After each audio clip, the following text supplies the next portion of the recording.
Alright, let's talk about the struggle. Alright, welcome to another episode of my podcast called The Art of Struggle. You can hear me rant about art, video games, movies, pop culture, CGI, the industry, and much, much more. My name is Fatayo Pawoye, and I'll be your guide as we explore the world of CG, pop culture, and the people who make it all possible. Let's dive right in. Alright, so let's see what's going on in gaming news. So today, it seems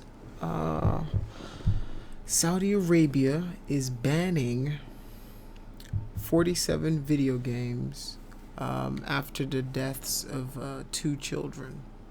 And these two children, they died from playing there's this internet game that's going crazy. It's like Blue Dolphin or Blue Whale or something like that, and they played that. So it's not a real video game, but for some reason, the lawmakers in Saudi Arabia thought, "Hey, let's ban 48 video games." A few of those, a few of the names in those bans were, I think, Grand Theft Auto and The Witcher. So I think most of those games were probably on a ban list anyway, seeing as The Witcher's like witchcraft and shit, and Grand Theft Auto, pew pew, so they're not very copacetic with that. All right. Clang Games secures $8.5 million worth of investments for Spatial OS project. That's going to be cool. Looking forward to checking out what they do with that.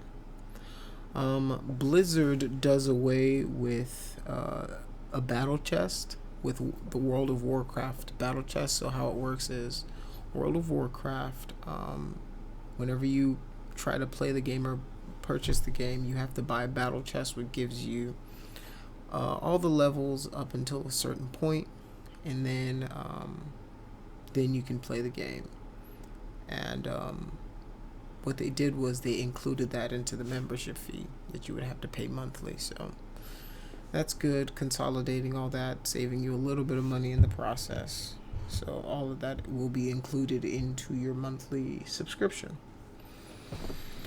Pokemon Go developer Niantic acquires Seismic Games. Seismic Games does a lot of AR stuff, so it's going to make their projects a little bit better. Apart from that, that's pretty much it so far for games. Now let's talk about the industry. Let's talk about what's going on. Let's me introduce today's topic. All right. So, let's see, what do I got? Sorry, this is just free form. I just kind of wing it. But let's dive in. So,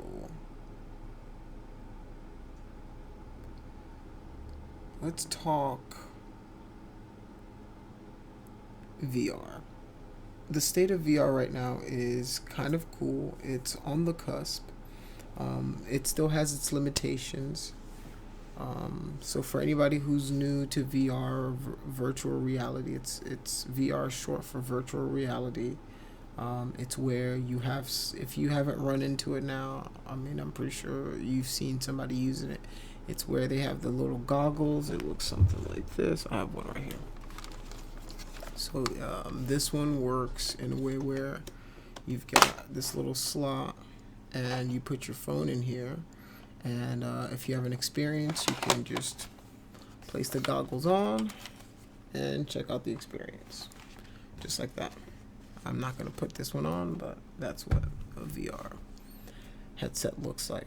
So with that said, I would like to kind of talk about, just for like the layman, how it works, where it's at, and where it can go if we get a bunch of badass new tech and stuff like that.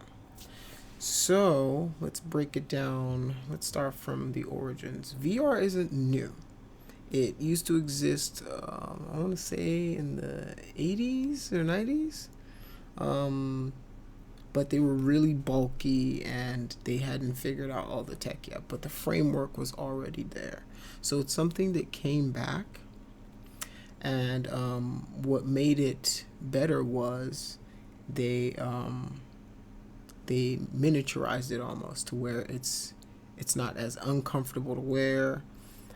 They separated the eye field, so it's basically like two cameras projecting whenever you're making it, and it overlays your left and right eye, and it pretty much mimics that inside of whatever video game software they're making it in. And then that translates to your eye, and your eye reads it as one image that's seamless, and then you can look around in 360-degree view. VR is pretty cool because it lets you experience whatever the artist or the designer has put in front of you, and no longer just like a flat view. You get to immerse yourself in the world, and if it's well designed, you feel like you're there. The sounds are playing the sounds are played right, the visuals are nice and they aren't too jarring. If it's cool and if it's a good version, they'll even add a little bit of like external elements, which is like maybe like if you're on a roller coaster, there'll be wind. That's something we've done at the company I work for. We had this VR simulating roller coaster, and it felt real. Like they even brought this wind machine in, and it was badass, and we got to try that out. So there's a lot of different qualities of them, and based on the quality you get is determined on based on how good the experience is. So I'll start with the phones. So phones have very small processors, and that makes it so that the experiences that you're going to get on phones not as good as experiences that you would get on like a Vive, the HTC Vive, or the Oculus Rift or something like that, because those are backed by much bigger PCs, like a tower that helps those things run. And that's what makes those experiences really, really cool, is that those guys can pack a lot more polygons, a lot more textures, like 4K textures and just really good looking stuff into there. And they can make the experience really well polished. Alright. So there's some dope ones that I've played. There's this Batman one that is badass. And if you ever get a chance, if you have a Vive kit, you can check it out. And that's not just the only thing that you can do with VR. There are VR art tools. You can create 3D in VR. Like I know that as of recently, Unreal Engine is bringing a lot of their tools into VR, so you can level design inside of VR and see what your level looks like and how it feels, and you can even start modeling and doing crazy stuff in there, like building up polys and texturing and stuff like that. So it's really come a long way, and I think it's going to get more and more integrated into the way we work. If anybody's seen Ready Player One, that movie was badass, and it's essentially like that's what we're going towards, is like either AR, which gets overlaid onto whatever you're looking at, and it's based on your FOV, which is your field of view or field of vision. So you get like a field of vision and things get projected when it comes to AR. But VR is surround sound, well designed experience that is designed specifically for that. So the current state of VR is pretty cool. We are still limited to being very careful with how we do motion blurs and lens flares and stuff like that, because what you learn from making virtual reality programs is that people get sick very easily, and if people have weak stomachs, you'll know instantly, because they'll either get dizzy, they'll get a headache, and you'll give yourself motion sickness, because it all has to do with your equilibrium and um, how your body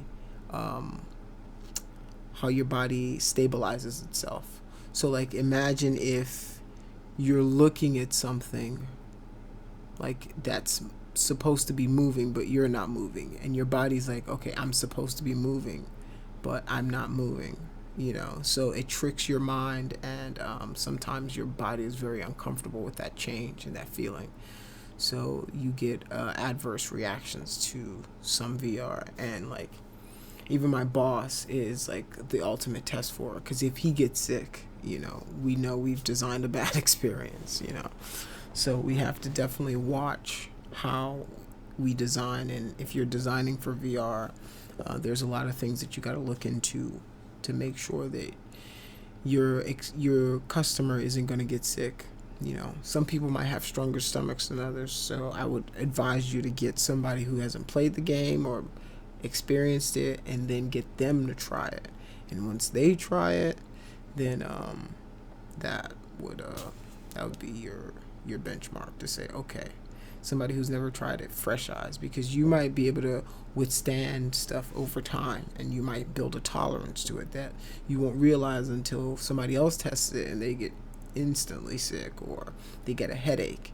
One of my coworkers got a crazy headache, and he had the spins for like a day. He had to go home because the his equilibrium was messed up. The roller coaster had like a loop-de-loop, and it just like messed with him. So things like that will happen when you design different experiences. So be very careful as to how you're designing your experiences with VR. So as not to cause, I think it's vestibular sickness or vestibular something. It has something to do with how sick you get. I'm not. It's really late, so you can't expect too much from me right now. All right. Let's see. Other than that, VR is pretty cool. It's fun. You can do a lot with it. It's just it's hard. It's a lot of hard work, because there's like a lot of things you can't do. So you have to be very careful of the parameters, so you don't cause a bad experience for somebody. And it's all about the end user, so you have to always keep that in mind. Like there's things like you can't do lens flares and high blooms and depth of field, because that's something that your eye naturally does. So if you force people to experience it, something that your eye naturally does, like adjusting to light and little things like that, it's going to make people feel weird and stuff like that. You don't want that for your experience at all. Trust me. People are already like, very corporate people are already adverse, or they already have like a negative connotation, because what we found doing commercial VR is that a lot of people are dressed very corporate. Like a lot of ladies have their hair done, a lot of guys have their hair done, and they usually don't want to mess up their stuff to put on like a giant clunky thing to mess up their do, and they're trying to look good, and so yeah, a lot of times you can opt for different tools like AR, which you just get a pad or something, and then you look at something, and then something happens, so that people aren't messing up their so yeah, there's usually like this fight between AR and VR, and for me, I think they accomplish two different things. When I worked in AR a lot, I was doing like product designs, and like what you would do is you would go up to a product, and you could like scan your phone over it, and it would pop up like a little model telling you, okay, this is what you bought, or this is what you're looking at. This is a link to where you can buy it at. These are the near, and you can make actions based on that AR app. And I think it has a lot of potential. I just feel like it's in the wrong hands right now, and people are using it for more corporate stuff than more fun stuff. So that's who you're going to get, because that's where the market is trying to pull it right now. So, and I think that's the same with both VR and AR, is that I feel like if we let corporate entities decide the direction it's going to go, then we might lose the most fun aspects of it. But if we have like a healthy balance, then, corporate side can get their thing and get it for whenever they need to do their presentations. And, because there's some crazy corporate stuff going on right now with it, where I've seen people use VR, like BMW's used it, McLaren's used it, and they made like a configurator inside of Unreal, and it looked fan-freaking-tastic, little things like that, where you can collaborate with people from other countries to help you make your design, and stuff like that, and that's really, really cool. But I think there's a lot of potential for how it can be used in games and therapies and just different aspects that I feel like people need to research and get better on. So that's pretty much my little VR AR rant. If you guys like books, I'm reading Crush It right now, so definitely check that book out. If you want pure motivation, I'm telling you, just listen to that book either on your way to work, or when you're working out or something. Just put on Crush It by Gary V. Man, it is really, really, really good. So that's it. I want to remind you to keep making those art gains, keep flexing those art muscles, you know what I'm saying? Because it's important for you to just keep on drawing, keep on painting, keep on sculpting, keep on programming, keep on designing, keep on singing, keep on dancing, because the life that you want is on the other side of your struggle. All right? The life you want is on the other side of your struggle. And to get there, you're going to have to struggle. If you don't think you're going to have to struggle, then you're in for a rude awakening. Remember, fall 9 times, get back up 10 times. And this isn't just motivation for you, it's motivation for me. So that whenever I feel down and I'm not super motivated, I remember I can fail and still do something. I can fail and still get back up. I can fail and still succeed. You can definitely catch the Art of Struggle on Instagram, Facebook, and Twitter at Art of Struggle. You can listen to the podcast on Anchor, Pocket Cast, Radio Public, iTunes, Google Play Podcasts, pretty much wherever you get your podcasts. All right. On that note, my name is Ty. This is the Art of Struggle, and I'm signing out.